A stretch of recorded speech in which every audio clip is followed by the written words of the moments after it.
I was sitting back there or standing there in the sacristy this morning wondering what would be a good name for this Sunday. I mean, next Sunday we have Pentecost Sunday. Sunday after that we've got Trinity Sunday.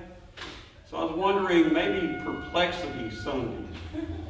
That might be a good one or Abandonment Sunday. Or as we heard in the reading from Acts, the CEO is gone.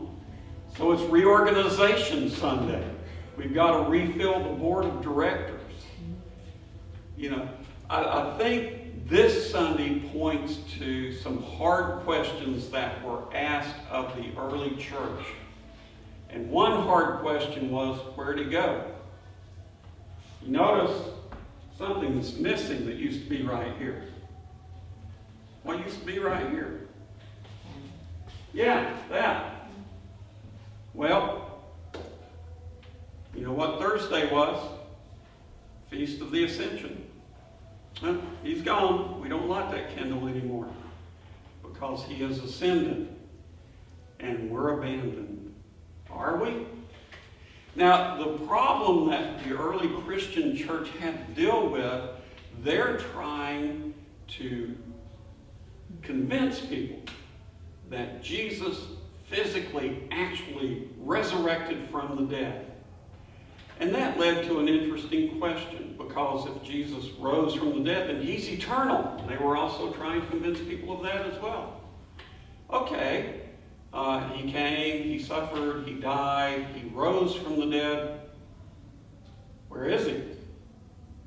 Why isn't he still with us? And that's why we have these other readings talking about all this comfort. I am not in the world, they are not in the world, but don't be leaving the world. Don't do this suicide pact stuff. No. Stay in the world because my word's with you and my word's true. Wasn't that an easy gospel lesson?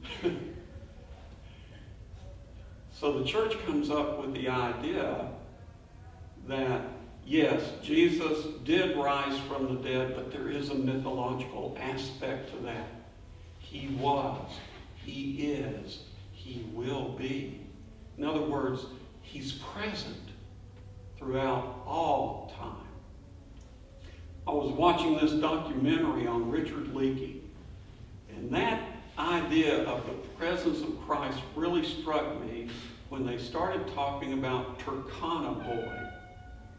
Turkana Boy is the most complete skeleton ever discovered at Lake Turkana of a Homo erectus, 1.5 million years old, one of our ancestors.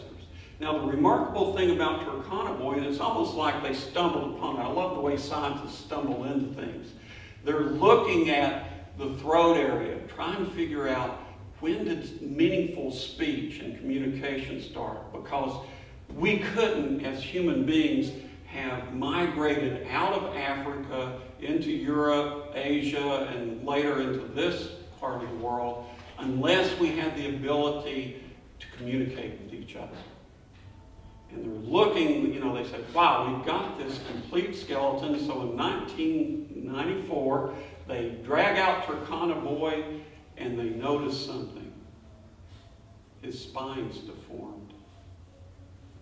He'd only lived to be about 8 years old. And judging from the spine, he would have been bent over and he would have walked with a limp. 1.5 million years ago, any animal that had that type of condition would have been left to predators. Because we can't take care of you. We won't take care of you. Except he lived for 8 years. And Richard Leakey goes, oh my God, there's compassion. Compassion.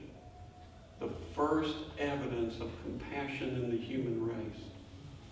So one of the questions I'm going to have for Fred Maxfield when he talks about genetics is, what about this idea of compassion? Is it genetic? And if it is genetic, is it a mutation of Christ-likeness